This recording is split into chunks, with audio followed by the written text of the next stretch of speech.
What is going on, guys? It is Fortis here. Hope you're having a great day. So I have the Intrepid at tier 6 now. So let's take a look at the stats here. So right now, ignore the officers for a second. Take a look at the stats right here. So 1.1 million. You know, I still have to upgrade all the nodes on tier 6. But there is still a lot of stuff here. So take a look at this. Titanium armor. I can upgrade this a lot. I mean, going up to tier 7, it does upgrade a lot of armor and warp engines as well, +4 there. We have cargo bay at, you know, can increase the cargo bay a lot. The MK7, a lot of stuff here. MK7 energy, a lot of stuff here again. And, you know, disruptor cannon energy. So again, this is a lot of titanium and dilithium for those who are looking to spend on the Intrepid to at least get it to tier 7. So this is a lot here. And take a look at these stats right here. So I have, you know, a massive attack bonus, damage per round, armor piercing, shield piercing, accuracy, all of this, defense, some good health here, utility, warp range 50, which is super impressive for this tier 6 ship. I'm not quite sure if the Sally was warp 50 at tier 6, but then again, this is a more powerful battleship as well.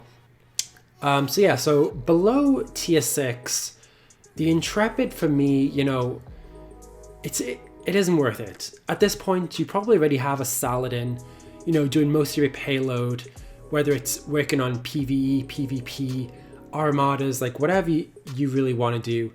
Frontline defender, the specific ship ability, when fighting hostiles, the Intrepid increases armor, shield, deflection, and dodge by 98%. Like, obviously this percentage, I believe, goes up each time you tier it up, but typically this ship is meant to be a PvE ship. It isn't really meant to go against PvP targets, but I guess you can do it anyway, right? Like, you can do whatever you want in this game. So, you know, getting the Intrepid to tier 6 and higher, I think is worth it, because it's going to ensure that you make the most out of armadas, you know, PvE, and, you know, you begin yourself on the step ladder to good PvP tactics. Okay, so let's take a look at research real quick, because, you know, I want to show you what I've done in the research department, especially for battleships. So let me go here, go to research, combat, here we go. So take a look at this. If I go across here, battleship. So I haven't done a lot in the battleship department. I'm currently upgrading, you know, battleship hull boost. So that's going to get me to level 6. So that'll be a 70% boost on the hull. And obviously, you know, battleship tactics, which again costs a lot of dilithium to do, but, you know, if you can use this ship for hostiles, it's worth it. Battleship Shields is definitely worth it. Battleship Firepower, now this is going to be definitely worth it as well. And of course, Battleship Penetration. So a lot of good, interesting stuff here, but, you know, this, I'm kind of showing you this research because, you know, getting research done is extremely important in staying on top of the other players, you know, similar to your level, because if you don't do this research, then you're really not going to fare very well against people who are the same ops level as you. So again, you know, officers, I'm not very good in the officer department. I have to give it that. So my top officer in strength is actually Nero, and I have him on the Saladin right now along with Kirk, because I'm currently participating in armadas. So yeah, again, I'm not too good in the officer department. Like, I know they're incredibly important in adding power and skills to your ship. But I mean, take a look at this. Like, take a look at Nero's strength here. Like, I got incredibly lucky with Nero. Pulled a few lucky pulls in other videos. But other than that, I need some serious upgrading. And I do normally wait for officer events.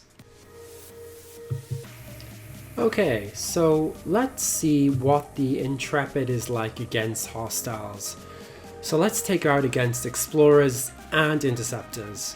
So take a look here. I'm going to use Chen, Tirlan, and Nero. Now, I don't have Pike or Moreau, but later on we'll unlock 5 chests and of course see what we get. So obviously this isn't the typical crew that you'd use for hostiles.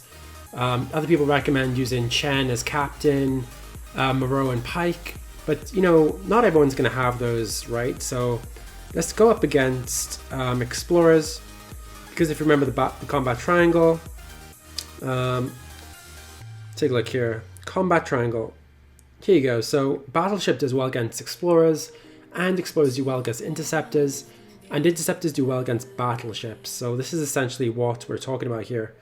So we're going against this explorer.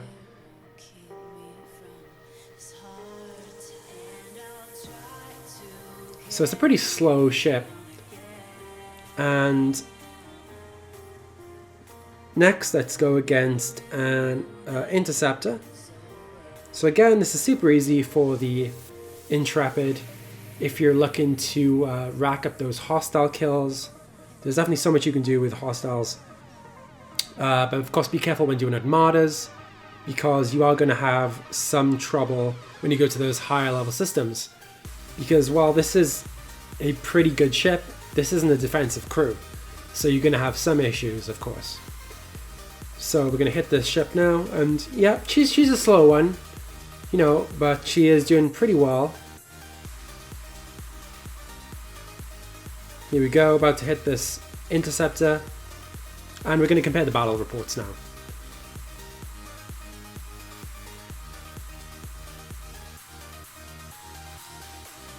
Alright, so let's check this out here.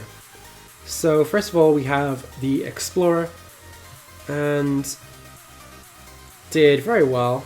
Let's check the battle log.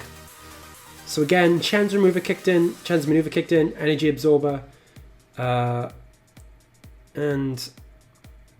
I thought there would have been more abilities would have kicked in there, but I could be wrong. Okay, so let's check out this battle report against the Interceptor now.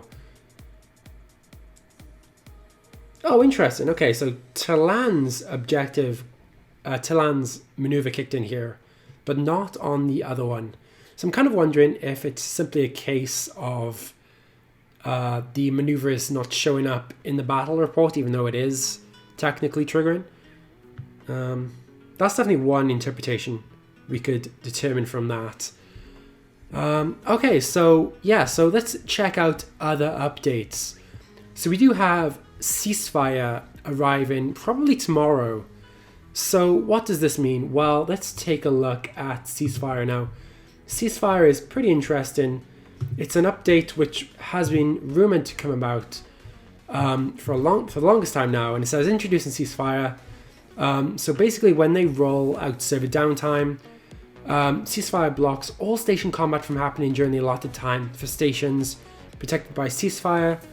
Now, you can break the Ceasefire by attacking players.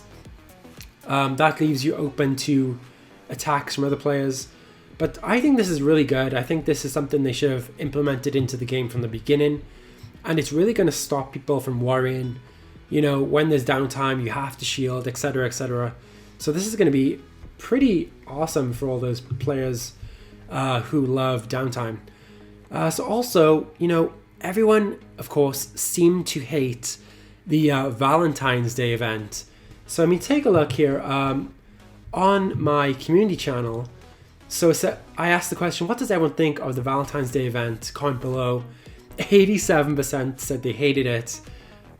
Typically, you know, there's a lot of people who are not whales who play this game. So obviously I think that's reflected in the percentage, 87% here. Obviously no one wanted to comment about it because everyone pretty much knows that Valentine's Day event is not that great. But you did get some decent rewards, I have to admit. Okay, so plus everyone's favorite new avatar seems to be Sapphire. Although some people are claiming, you know, that the avatars do cause lag. So Sapphire was a decent 50%. So, you know, rumors are that there are going to be more avatars coming in the near future. So, you know, do they cause lag or not? You know, we'll have to ask the developers on this one. And yeah, I mean, that is pretty much it for now. So let's open these chests real quick and see if we can get Moreau. Or, you know, even Pike, really. So I'm really hoping for Pike. But we'll see. Okay, so let's open 5 chests. So again, this is not a double pull. So I'm not expecting too much here. Alright, who are we going to get? Who are we going to get? Kurla, okay. Decent. Stone, okay. We're looking for some epics here. Spock, okay, not bad. Azetbur, okay, decent. Oh, alright, we got 1 epic there. Gary Mitchell. Pretty close to getting Gary Mitchell. Kumak, okay, Kumak. Carol Marcus. So close to unlocking Carol Marcus. What are your thoughts on Carol Marcus? Let me know in the comments. Barat, alright, sweet. Alright, let's open all 4 here. Ooh, okay, who do we get? Oh, Gary Mitchell and Carol. Almost close to unlocking. Gorkon. Oh my gosh, we're so close to unlocking Moreau. Oh my gosh. So we didn't get any lucky pulls that time. Did get 5 crest though. So pretty decent. So again, that was a decent pull, okay? So Moreau, we're pretty close to unlocking. Where's Moreau here? Moreau. 37 out of 38. So again, pretty close, but not close enough. And you need her for hostiles. So okay, guys, that is it for now. Don't forget to, of course, like and subscribe to Fortis Gaming for all the latest in Star Trek Fleet Command. Hope you have a great day. Alright, see you guys.